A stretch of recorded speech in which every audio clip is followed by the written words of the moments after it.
아버지 장례식 날 형들은 빌딩과 회사를 받았습니다. 저한테 남은 건 강원도 산골에 이름 없는 묘지 하나. 평생 가족이라 믿었는데 마지막까지 버려졌구나 싶었죠. 그런데 그 묘지에 뭔가 이상한 점이 보이기 시작했습니다. 이야기 시작 전 시청자분들의 구독과 좋아요는 영상 제작에 큰 힘이 됩니다. 오늘 준비한 영상도 재미있게 시청하셨으면 좋겠습니다. 좋은 하루 되세요. 이야기 시작합니다. 형들은 빌딩을 받았고 나는 묘지 하나를 받았다. 영정사진 속 아버지는 여전히 차갑게 웃고 있었습니다. 장례식장 귀빈실에는 검은 양복을 입은 사람들이 둘러앉아 있었습니다. 변호사가 서류 봉투를 꺼내 펼쳤습니다. 유언장이었습니다. 고인께서 남기신 유언을 공개하겠습니다. 변호사의 목소리는 건조했습니다. 회의실에서 보고하듯 담담하게 읽어내려갔습니다. 장남 윤서연, 강남 테헤랄로 소재 서현빌딩 전체와 서현물산 지분 40%를 상속합니다. 큰형은 고개를 끄덕였습니다. 예상했다는 표정이었습니다. 차남 윤서진, 분당 정자동 서진타워, 전체와 서진개발 지분 35%를 상속합니다. 둘째 형도 묵묵히 고개를 숙였습니다. 그리고 침묵이 흘렀습니다. 변호사가 잠시 서류를 내려다보았습니다. 그러더니 다시 입을 열었습니다. 삼남 윤서준, 강원도 정선군 소재 무명 묘지 한 기를 상속합니다. 귀빈실이 조용해졌습니다. 서준은 자신의 귀를 의심했습니다. 방금 뭐라고 했습니까? 묘지라고 했습니까? 묘지요? 서준이 물었습니다. 변호사는 서류를 확인하더니 대답했습니다. 네. 강원도 정선군 산 47번지, 약 50평 규모의 묘지입니다. 등기부등본상 고인 명의로 되어 있습니다. 큰형수가 작게 웃었습니다. 그래도 상속은 받았네요. 둘째 형수도 고개를 돌렸습니다. 입가에 미소가 걸려 있었습니다. 서준은 형들을 바라보았습니다. 큰형은 휴대폰을 보고 있었습니다. 둘째 형은 창밖을 내다보고 있었습니다. 아무도 서준을 보지 않았습니다. 변호사가 서류를 정리했습니다. 유언장 낭독을 마치겠습니다. 이해 있으신 분 계십니까? 아무도 대답하지 않았습니다.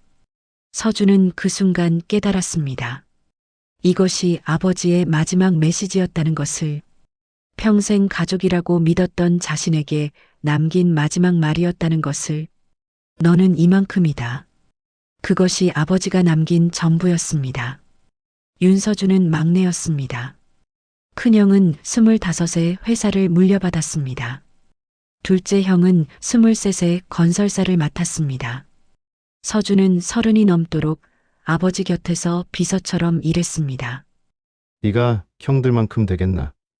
아버지는 늘 그렇게 말했습니다. 서준은 참았습니다. 언젠가 인정받을 거라고 믿었습니다. 새벽같이 출근하고 밤늦게 퇴근했습니다. 아버지가 부르면 주말에도 달려갔습니다. 그런데 돌아온 건 묘지 한 기였습니다. 빌딩도 아니고 지분도 아니고 산골에 이름 없는 무덤이었습니다. 사흘 뒤 서준은 강원도로 향했습니다.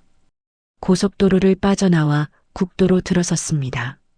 산길이 이어졌습니다. 내비게이션은 점점 더 좁은 길로 안내했습니다. 정선군 산골, 그곳에 묘지가 있었습니다. 차에서 내렸습니다. 비탈진 산자락이 보였습니다.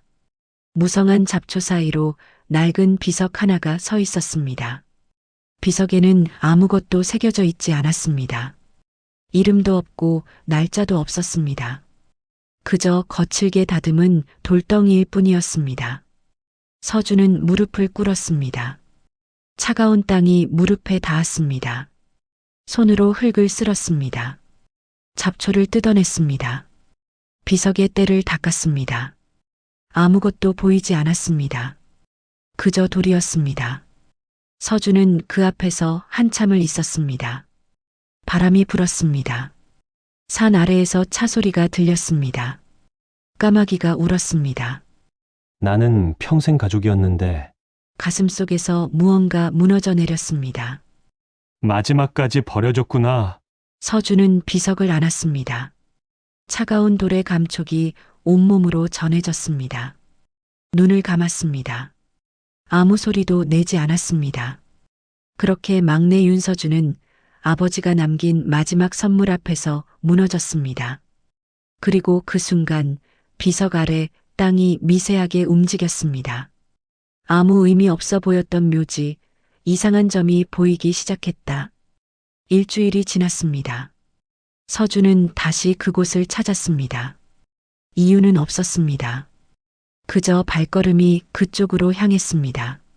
산길을 오르며 생각했습니다. 아버지는 왜 이 땅을 남겼을까? 버리기 위함이었을까? 아니면 다른 의미가 있었을까? 묘지가 보였습니다. 낮에 보니 더 명확했습니다. 비탈진 산자락 한가운데 비석이 외롭게 서 있었습니다. 서준은 주변을 둘러보았습니다. 그리고 이상한 점을 발견했습니다. 묘지의 위치였습니다. 산자락 어디에나 있을 법한 묘지가 아니었습니다. 정확히 중앙이었습니다. 사방으로 똑같은 거리에 나무들이 서 있었습니다. 서준은 휴대폰을 꺼냈습니다. GPS를 확인했습니다. 좌표가 깔끔했습니다. 소수점 아래 숫자가 모두 0으로 끝났습니다. 우연치고는 지나치게 정돈된 위치였습니다. 묘지를 이렇게 정확히 배치할 이유가 있나? 서준은 무릎을 꿇고 비석을 살폈습니다. 표면은 거칠었습니다. 오래된 돌이었습니다. 손으로 쓸어내렸습니다. 때가 묻어 있었습니다. 손수건으로 닦았습니다. 그때 뭔가 걸렸습니다. 비석 아래 땅과 맞닿은 부분에 작은 홈이 있었습니다. 손가락으로 흙을 파냈습니다. 금속 조각이 드러났습니다. 작은 금속판이었습니다. 스테인리스 재질이었습니다. 녹슬지 않았습니다. 판에는 숫자가 새겨져 있었습니다. 1998, 10, 12. 서준의 손이 멈췄습니다.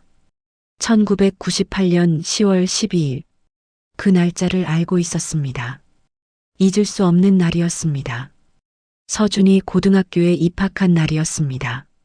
정확히는 입학식 날이 아니라 중학교를 졸업하고 집을 떠나 기숙사로 들어간 날이었습니다. 그날 아버지는 현관까지 배웅하지 않았습니다. 큰형이 차로 데려다 주었습니다.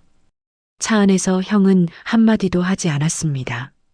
기숙사 앞에 내렸을 때 서준은 뒤를 돌아보았습니다.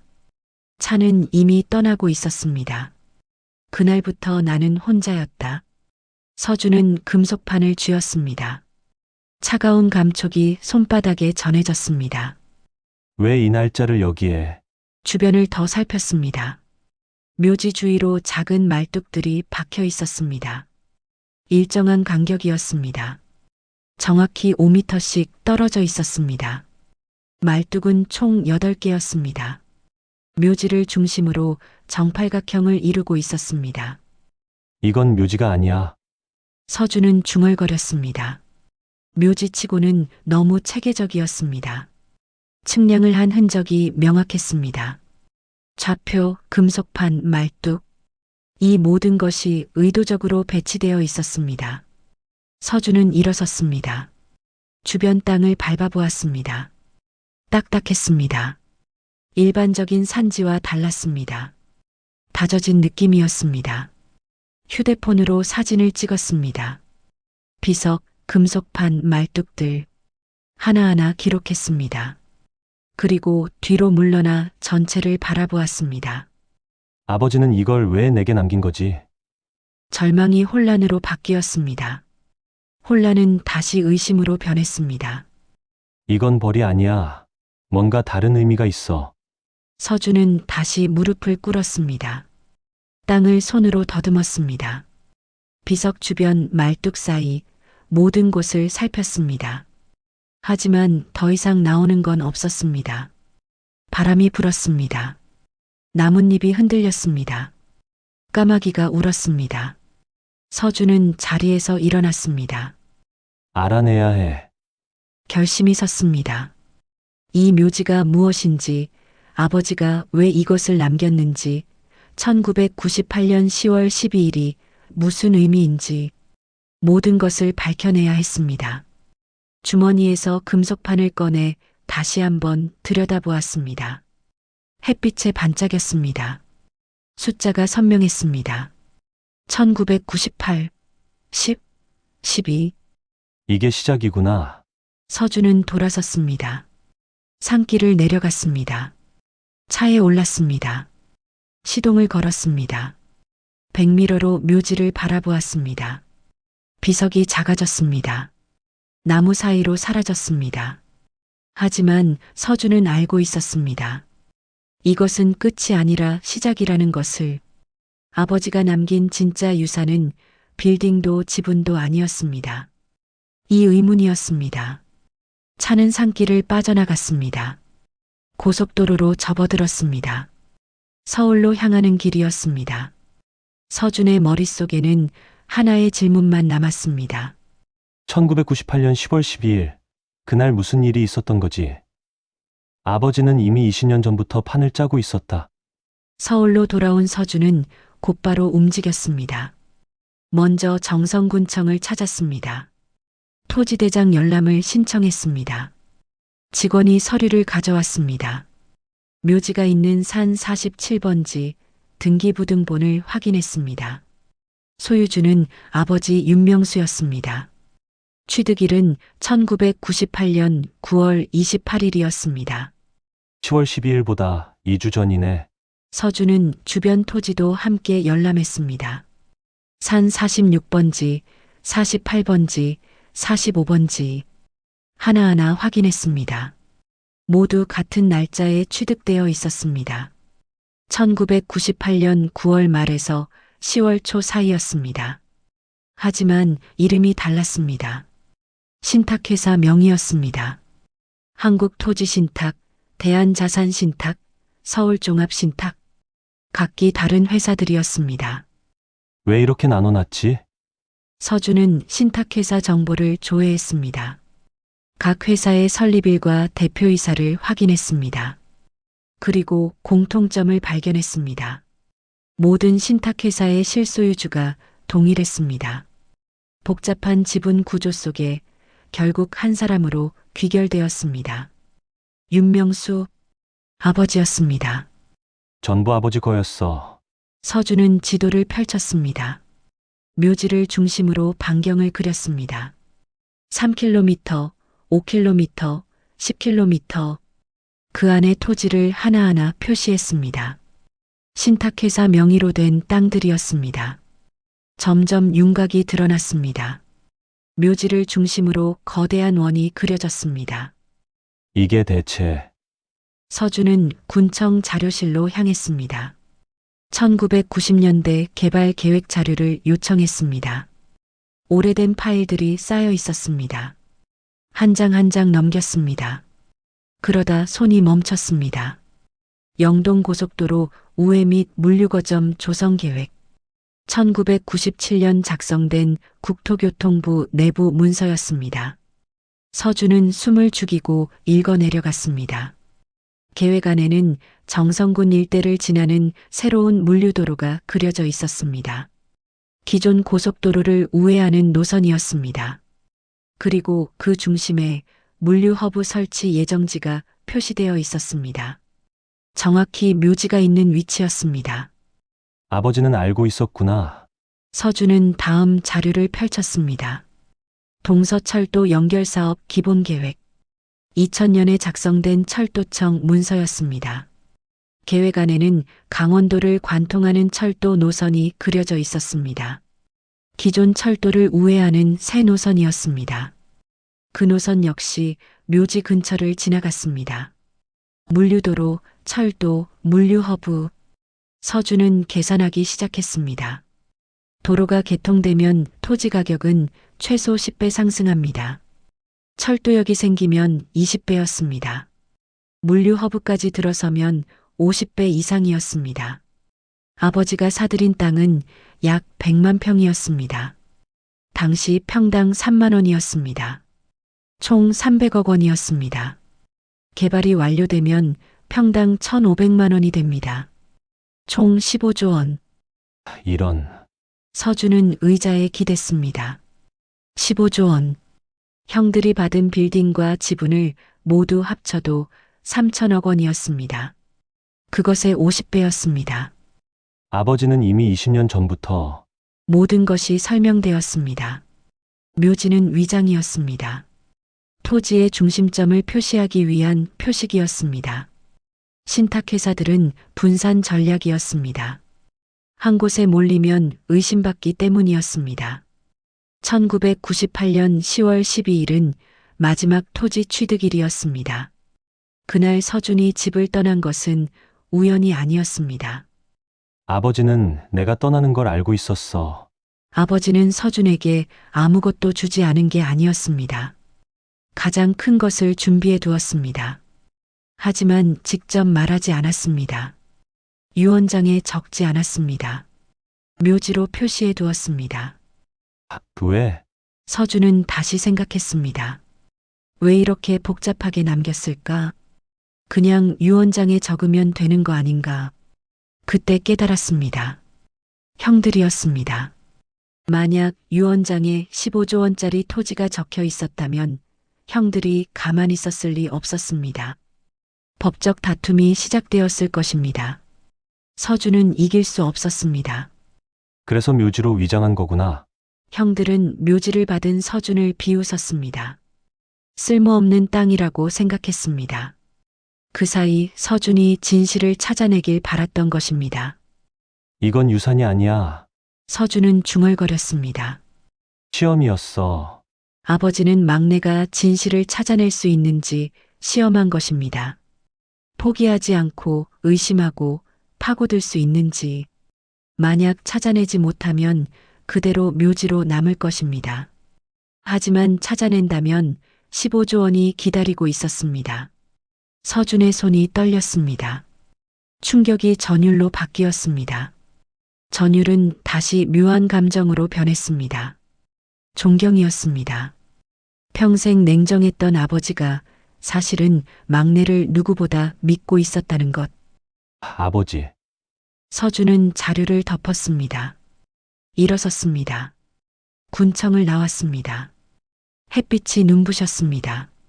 하늘이 맑았습니다. 이제 해야 할 일이 명확했습니다. 이 땅을 지켜내는 것, 형들이 알기 전에 법적으로 완벽하게 확보하는 것, 그리고 아버지의 계획을 완성하는 것. 서준은 차에 올랐습니다. 시동을 걸었습니다. 이제 시작이었습니다. 진짜 싸움은 지금부터였습니다. 그때서야 형들이 움직이기 시작했다. 서준은 법률사무소를 찾았습니다. 신탁 해지와 소유권 이전을 진행하려고 합니다. 변호사가 서류를 받아들었습니다. 신탁회사 명의로 된 토지 목록이었습니다. 100만 평에 달하는 땅이었습니다. 실소유주가 고인이시고 상속인이 의뢰인이시면 가능합니다. 다만 시간이 좀 걸립니다. 얼마나요? 최소 3개월, 길면 6개월입니다. 서준은 고개를 끄덕였습니다. 시작해 주세요. 그날부터 서류 작업이 시작되었습니다. 신탁해지 신청서, 상속 증명서, 소유권 이전 등기. 하나하나 준비했습니다. 조용히 진행했습니다. 형들에게는 알리지 않았습니다. 일주일이 지났습니다. 큰형에게서 전화가 왔습니다.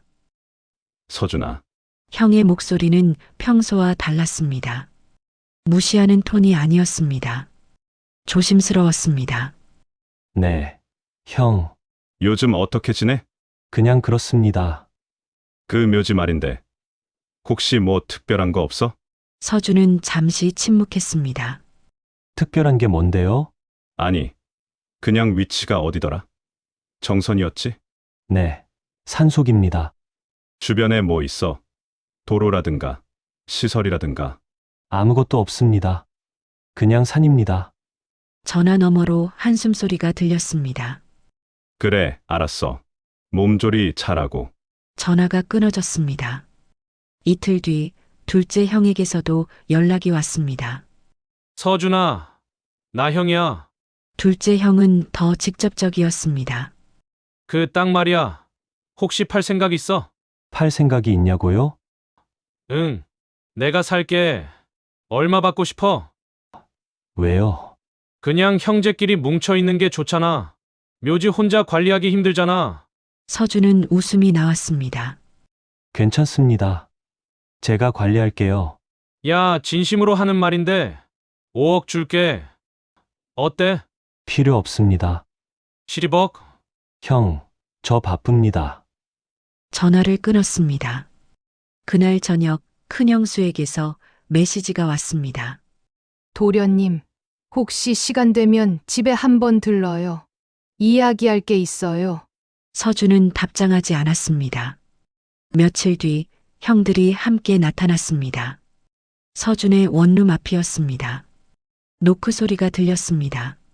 문을 열자 큰형과 둘째 형이 서 있었습니다. 뒤에 형수들도 보였습니다. 들어가도 되겠니? 큰형이 물었습니다. 네. 좁은 방에 4명이 들어왔습니다. 큰형은 소파에 앉았습니다. 둘째 형은 창가에 기댔습니다. 형수들은 문 옆에 섰습니다. 서준아, 큰형이 입을 열었습니다. 요즘 정선 쪽에 개발 소문이 돌던데. 서준은 대답하지 않았습니다. 물류 허브가 들어선다던데. 혹시 알고 있었어? 아니요. 그 묘지가 개발 구역에 포함된다던데. 서준은 형을 바라보았습니다. 어디서 들으셨어요? 내 친구가 국토부에 있거든. 어제 연락이 왔어. 둘째 형이 끼어들었습니다. 야, 솔직하게 말해. 너 알고 있었지? 뭐려? 그 땅이 떡상할 거. 서준은 침묵했습니다. 큰형수가 나섰습니다. 서준 씨, 우리 가족이잖아요. 숨길 거 없잖아요. 서준은 그들을 둘러보았습니다. 불안한 표정이었습니다. 초조했습니다.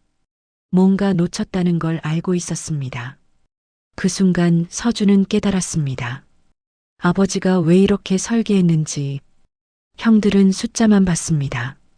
빌딩, 지분, 금액. 눈에 보이는 것만 믿었습니다. 서준은 달랐습니다. 의미를 봤습니다. 구조를 읽었습니다. 숨겨진 의도를 찾았습니다. 아버지는 그 차이를 알고 있었습니다. 형들에게 15조 원을 주면 그냥 쓰고 끝입니다. 하지만 서준에게 퍼즐을 주면 스스로 찾아낼 것입니다. 그리고 찾아낸 사람만이 진짜 주인이 될 자격이 있습니다. 형들, 서준이 입을 열었습니다. 전 잘 모르겠습니다. 개발이 되든 안 되든 저한테는 아버지가 남긴 마지막 유산이니까요. 야, 지금 장난해? 둘째 형이 목소리를 높였습니다. 형, 서준이 형을 바라보았습니다. 형들은 이미 받았잖아요. 빌딩도, 지분도. 그걸로 충분하지 않나요? 이게 지금 전 그냥 묘지 하나 받았습니다. 그것만으로도 저한테는 의미가 있어요. 큰형이 일어섰습니다. 서준아, 형 말 잘 들어. 너 혼자 감당 못해. 괜찮습니다. 개발되면 세금만 수십억이야. 너 그거 낼 수 있어? 제가 알아서 할게요. 형수가 한숨을 쉬었습니다. 고집 좀 부리지 마요. 우리가 도와주잖아요. 서준은 고개를 저었습니다. 형들, 돌아가세요. 야! 둘째 형이 소리쳤습니다. 하지만 서준은 문을 열었습니다. 전 바쁩니다. 큰형이 서준을 노려보았습니다. 하지만 결국 나갔습니다. 둘째 형도 따라 나갔습니다. 형수들도 뒤따랐습니다. 문이 닫혔습니다. 서준은 창가에 섰습니다. 아래를 내려다보았습니다. 형들이 차에 올라탔습니다. 뭔가 대화를 나누고 있었습니다. 표정이 굳어 있었습니다. 차가 떠났습니다. 서준은 휴대폰을 꺼냈습니다. 변호사에게 메시지를 보냈습니다. 최대한 빨리 진행해 주세요. 3개월 안에 끝내야 합니다. 답장이 왔습니다. 알겠습니다. 최선을 다하겠습니다. 서준은 휴대폰을 내려놓았습니다. 이제 시간과의 싸움이었습니다. 형들이 법적으로 개입하기 전에 모든 권리를 확보해야 했습니다. 아버지가 남긴 진짜 유산. 그것은 서준 혼자만의 것이었습니다. 그리고 서준은 지킬 것입니다. 어떤 대가를 치르더라도 아버지가 진짜로 남긴 것은 돈이 아니었다. 3년이 흘렀습니다. 정성군의 물류 허브가 들어섰습니다. 고속도로가 개통되었습니다. 철도역이 생겼습니다. 산이었던 땅은 거대한 물류단지로 변했습니다. 트럭들이 오갔습니다. 창고들이 줄지어 섰습니다. 서준은 그 모든 것의 주인이 되었습니다. 법원은 서준의 손을 들어주었습니다. 형들의 이해 신청은 기각되었습니다. 신탁회사 명의의 모든 토지는 서준에게 이전되었습니다. 15조 원. 숫자로는 상상할 수 없는 금액이었습니다. 하지만 서준은 그 돈을 쓰지 않았습니다. 물류단지 수익의 대부분은 재단으로 들어갔습니다.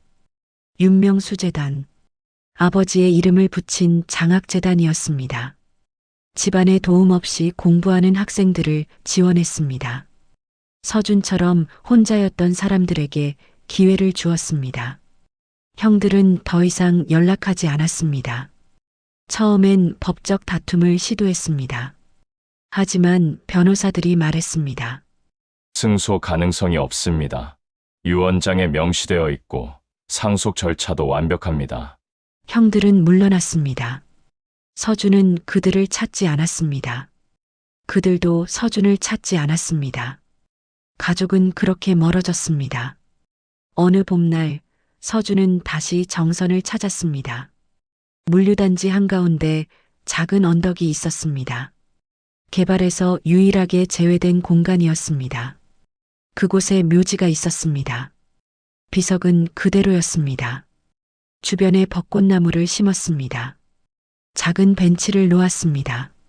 잔디를 깔았습니다. 조용한 추모 공간이 되었습니다. 서준은 비석 앞에 섰습니다. 벚꽃이 떨어지고 있었습니다. 바람이 불었습니다. 꽃잎이 흩날렸습니다. 아버지, 서준이 말했습니다. 이제야 알겠습니다.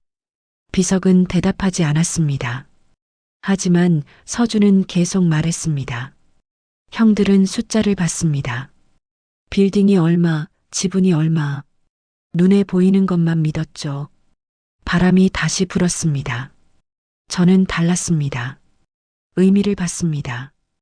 왜 이걸 남겼는지, 무슨 뜻인지 아버지의 마음을 읽으려 했습니다. 서준은 비석에 손을 얹었습니다.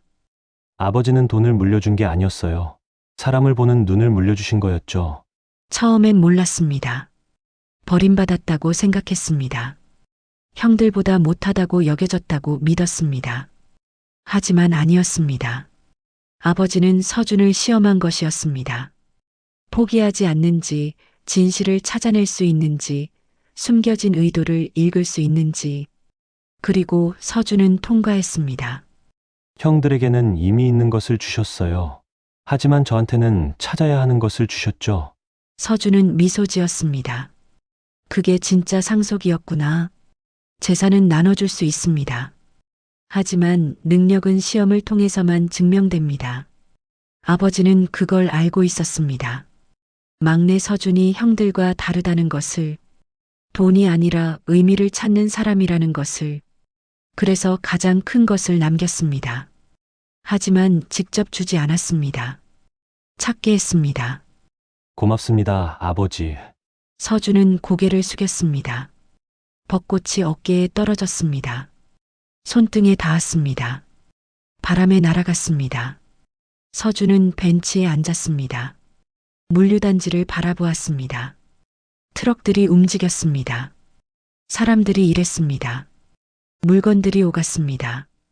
이 모든 것이 아버지가 20년 전에 그린 그림이었습니다. 그리고 서준이 그것을 완성했습니다. 주머니에서 금속판을 꺼냈습니다. 1998년 10월 12일이 새겨진 판이었습니다. 그날 서준은 집을 떠났습니다. 혼자가 되었습니다. 하지만 그날부터 아버지의 계획이 시작된 것이었습니다. 처음부터 나였구나. 버려진 게 아니었습니다. 선택받은 것이었습니다. 서준은 금속판을 다시 주머니에 넣었습니다. 일어섰습니다. 비석을 향해 고개를 숙였습니다. 잘 지켜갈게요. 그리고 돌아섰습니다. 언덕을 내려왔습니다. 차에 올랐습니다. 시동을 걸었습니다. 백미러로 묘지를 바라보았습니다. 벚꽃나무가 흔들렸습니다. 비석이 조용히 서 있었습니다. 서준은 미소 지었습니다. 아버지, 저 이제 압니다. 진짜 유산은 숫자가 아니었습니다. 누구를 믿고 무엇을 볼 수 있는가? 그 능력이었습니다. 그리고 서준은 그것을 증명했습니다. 차는 물류단지를 빠져나갔습니다. 도로로 접어들었습니다. 서울로 향하는 길이었습니다. 서준의 앞에는 새로운 길이 펼쳐져 있었습니다. 아버지가 남긴 유산으로 더 많은 사람들을 도울 것입니다. 혼자였던 사람들에게 기회를 줄 것입니다. 그것이 서준이 찾은 진짜 의미였습니다. 묘지는 여전히 그곳에 있습니다. 물류단지 한가운데 조용한 언덕 위에 벚꽃이 피고 지는 곳에 누군가의 마지막 선물이 잠들어 있는 곳에 그리고 그것을 찾아낸 사람의 이야기가 시작된 곳에 여러분, 진짜 유산은 통장 잔고가 아니라 사람을 보는 눈이었습니다. 버려졌다고 생각한 순간이 사실은 가장 크게 선택받은 순간이었죠. 겉으로 보이는 것에 속지 마세요. 진짜 가치는 숨겨져 있습니다. 시청해 주셔서 감사합니다.